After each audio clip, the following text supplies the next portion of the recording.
Go ahead. Hi, I'm Arne Johnson. I'm an editor who has worked on a lot of films with Sawyer at the Moxie Institute, including the last 2 seasons of Future Starts Here and the current films, The Making of a Mensch and Adaptable Mind, and of course applicable to Character Day. I had nothing to do with the science of character, but I have used animations from the science of character in other things because they're so cool. Sawyer Steele, who is a major partner and co-creator and producer here at the Moxie Institute. You want to tell them a little bit about yourself?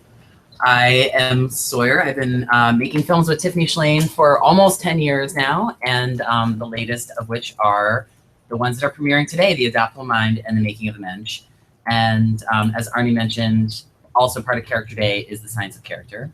Yeah, and there is a tweet about to go out. If you want to join us, so Arne and I are going to talk about a little bit the filmmaking process, our sort of journeys into thinking about character and education, and a little bit about Musar maybe.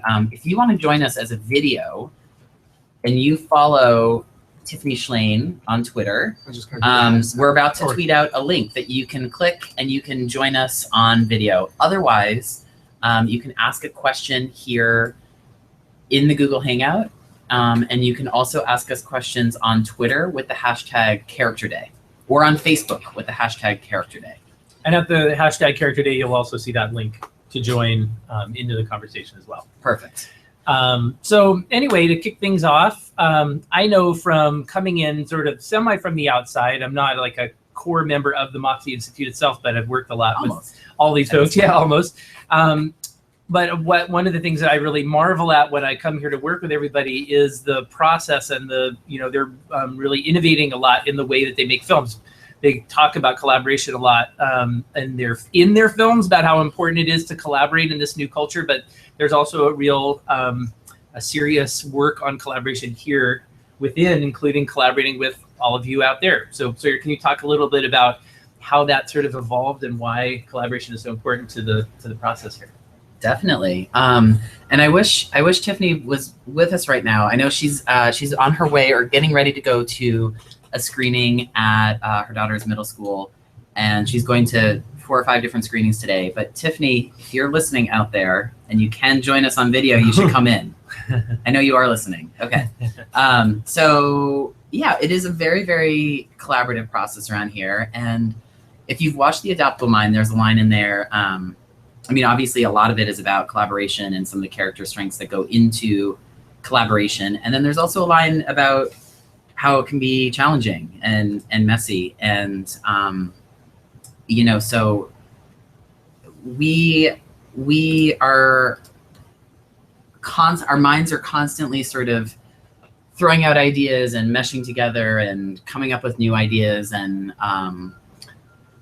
we work in a really iterative way. So we actually start, and this is not necessarily how a lot of people make films. Some do, but we start writing ideas and scripts down. Oftentimes it begins with sort of a big download of ideas that Tiffany has. And then we begin sort of forming it into, a more cohesive through line and with scripted lines. And we're literally writing a script and editing it and adding images from day one through the very last day before a film comes out. So a lot of times filmmakers write a script, then they produce it and shoot it and then edit it, and then it goes to post-production. We're sort of like doing all of it at the same time, which is interesting. Mm-hmm. Yeah. And I mean, I know from my perspective, and I think if there are any filmmakers watching this as well, it can seem frightening at first because there are so many things in filmmaking that sort of rely on the next thing. Like, well, the sound people can't get sound until you lock picture and all those kinds of things. And you need unique collaborators in order to make something like this work who are not going to freak out every time something goes differently. People who are really genuine collaborators. I mean, that's part of why I say this about the collaborative atmosphere here is that it's something they think about, but it's also, if you come to work in the field of what they're doing, you have to think of yourself that way and not as my job is the editor and then I deliver it to the sound guy because that's what I'm supposed to do. I mean, I came in as the, I think I started working with them as the field producer, and have been the writer, you know, as an editor, a administrator of Google Hangouts with folks. And so that's part of the atmosphere that's, if you let yourself into it, it's very exciting because you end up doing a lot of different things that you didn't anticipate when you started. And filmmaking can be a very structured to its deficit business, where people are, you know, like I'm the guy who picks the wire up off the ground, and I can't pick up that coffee that just spilled because that's not part of my job. So yeah, I mean, I'm thinking right now about the adaptable mind, and it's true. I mean, somebody, you know, we have lots of interns, and we have a small core team of 4 people, and then, but you know, like Arne's been working with us for years, and we have an animator. We have a couple of animators now, and who all work remotely. So we have, and you know, we have Elaine, who is our outreach director for Character Day, and we have different people who come in different phases. But mostly we're a small core team. But everybody who walks through the door, I think Arne's pointing to, literally could, if you walk in with an idea, it's like, okay, you're in the mix. Yeah. You're like, you know, we're all part of creating something together. And somehow Tiffany keeps sort of steering the ship, if you watch the making of a Mensch. But yeah, it's an interesting process. I mean, it's one of the reasons I bring this up, not just for filmmaking junkies, but also because a lot of what we're talking about today is character, and collaboration is one of those things that's really part of one of the essential things in the adaptable mind. If you've seen the film, is talking about working with people in multidisciplinary part of your mind and stuff. And one of the things that's really interesting too is that when you work this way, you find yourself invested in a way that you wouldn't necessarily when you work artistically in different ways. Because I think, and maybe Sawyer can speak to this as well, you know, each film that I've made with them, which at this point, each season of The Future Start Here had 8 films, so 16, and then these last 2, so about 18 films altogether. Almost every single one of them, or a season, has brought a question to my mind, or something that has embedded itself in my life beyond being part of what I was putting into the work. You know, that whether it was, you know, something about, you know, one season we had the episode about parenthood, and I was just having a new baby and planning another one right around that time. And those were the questions that I was confronting. And part of the benefit of working this way is that it embeds itself in your life, and sometimes to the detriment, because you're talking about collaboration, say, in the film, and then you're like, wait, why am I not collaborating better with these people? It's a tough taskmaster, because the way you're working is not just like, I'm gonna move this clip over to here, but you're like asking yourself these questions all the way through. And would you find that, I mean, you've been doing this longer than I have, I mean, is that a sort of constant thread that you're, you know, this filmmaking process is asking more of you than just like, I know how to use Premiere?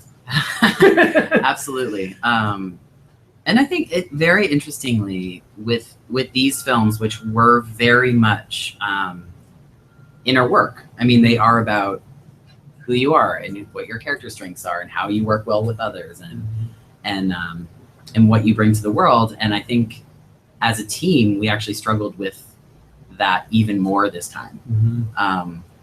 No rhyme or reason to it, but I think that there is that it was they're very deep, important topics, and none of us are perfect, and we all have journeys, you know, towards working better with others and thinking about all these things. And there were deep thoughts for sure.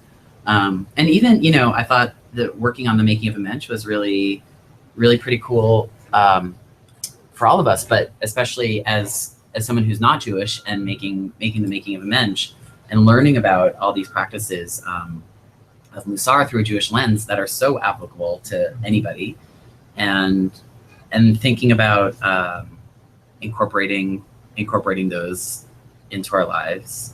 I mean, we have, if you saw around our office, which we won't show you right now because there's a reason that there's mountains behind us, but there's sort of quotes and you know, inspiration markers all around that we try to keep reminding ourselves.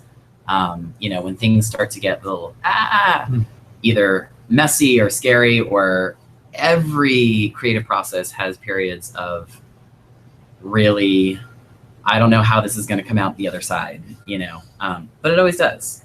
Yeah. Or you have to learn when to let something go. But for the most part, it comes out the other side, but it's not always easy.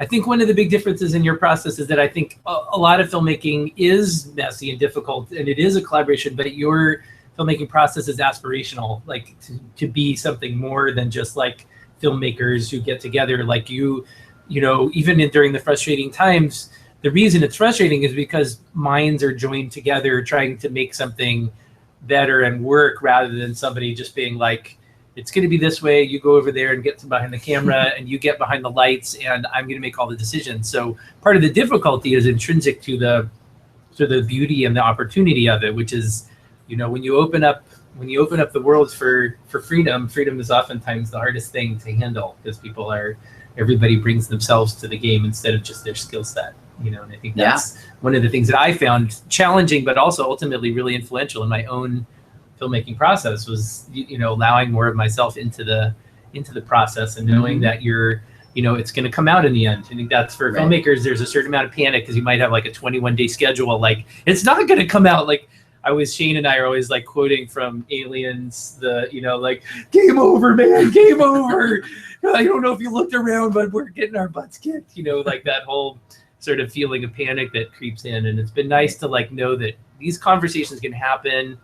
Can get deep in, and something is going to come out of it that you'll be really proud of without hitting that switch too soon. Yeah, and that some things in there remind me to talk about this whole cloud filmmaking thing, which many of you have been part of. And I'm going to wrap in a question that's coming from Twitter right now into that, which is about somebody just watched The Adaptable Mind and has great things to say, and asked why 11 minutes as opposed to a longer film, I assume, although that wasn't the question. But and I think that is part, you know, there's so many ways to go from that question, but we all have so many things coming at us that getting a 10-minute, you know, being able to sit down and watch a 10-minute film is really accessible, I think, at least for me. And we always talk about our films as an appetizer where the conversation after is the main course. So both The Adaptable Mind and The Making of a Mensch and The Science of Character are meant to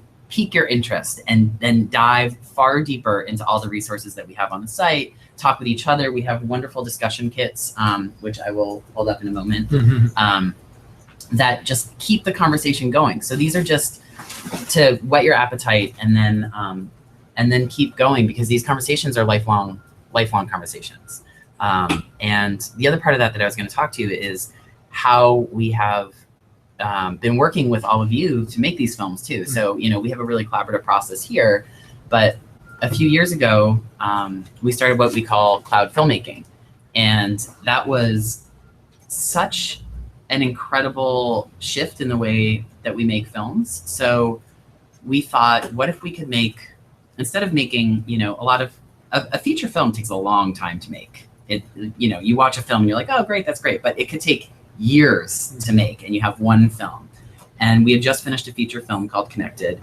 And the last line of the film was, for centuries we've been declaring independence, perhaps it's now time to declare our interdependence.